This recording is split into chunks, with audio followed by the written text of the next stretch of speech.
Hey you guys, welcome back to my channel for another Halloween makeup tutorial. This one's going to be on this Death Eater mask from Harry Potter. I posted a tutorial recently on this dark mark tattoo, and a lot of you guys said you wanted to see a part 2 video on this Death Eater mask, so that's what I'm going to be doing today. Hope you guys enjoy. Let's do it. I'm going to take my Wolf Effects Essentials palette, and I'm taking the gray paint. This is a water-activated face paint palette. This is one of my favorite ones to use. So I'm just basically outlining the shape of the mask and just filling that in with the paint.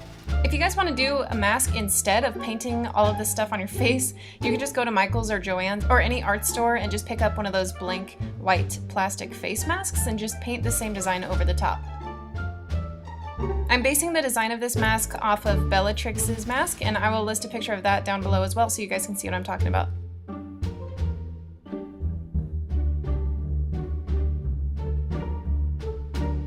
Okay, so now that I look like the moon emoji, I'm going to take my Makeup Forever Flash palette, and I'm going to use the white and the silver in this to kind of lighten it up and give it a metallic look. And this is the face when I realized that I accidentally got some yellow in the paint. Oh well, just going to cover it up, no one will notice. So like I said, I'm using the white to lighten up the gray because it was a little too dark and purple toned, and then I also put some of the metallic silver in that as well and just dotted it around my face because her mask looks like it's a little bit shiny and kind of metallic. And I'm just using a makeup sponge to blend this out. Make sure you don't get this wet if you're using water activated paints because it's just going to remove the paint and that's not going to be good.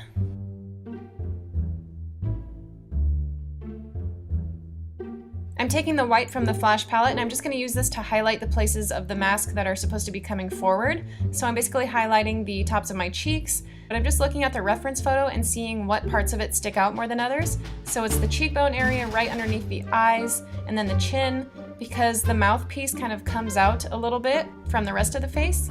And then I am highlighting down my nose and a little bit above my mouth because like I said, the mouthpiece kind of juts out a little bit.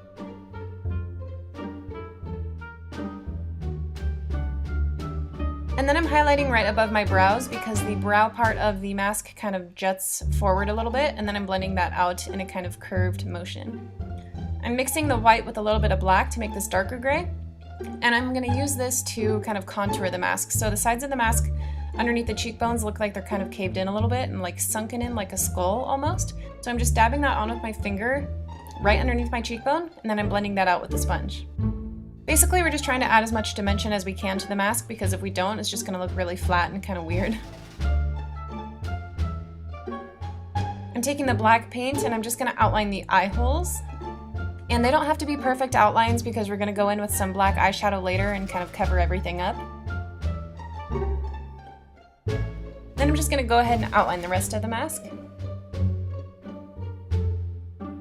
So I'm going in with the tiniest amount of black eyeshadow on this fluffy brush. I'm just kind of going over where we put the darker gray paint and I'm just lightly blending it out. This is just going to make it look even more dark.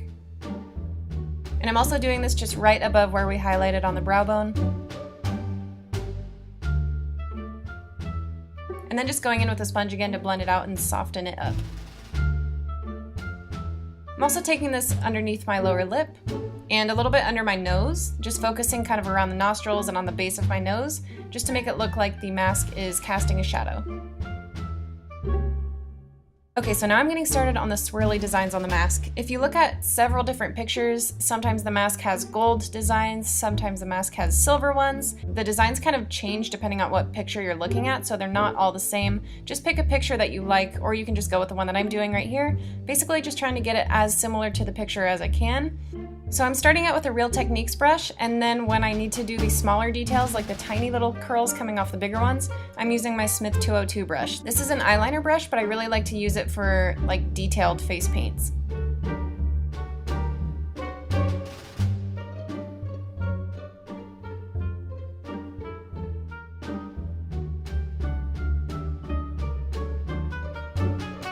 Sorry about the camera lighting going all weird. I don't know why my camera does that. It's so frustrating. Anyways, basically I'm just doing these squiggly S shapes on the side of my face, and I'm making sure that they're not going in the same direction so they kind of look like they're switching up a little bit.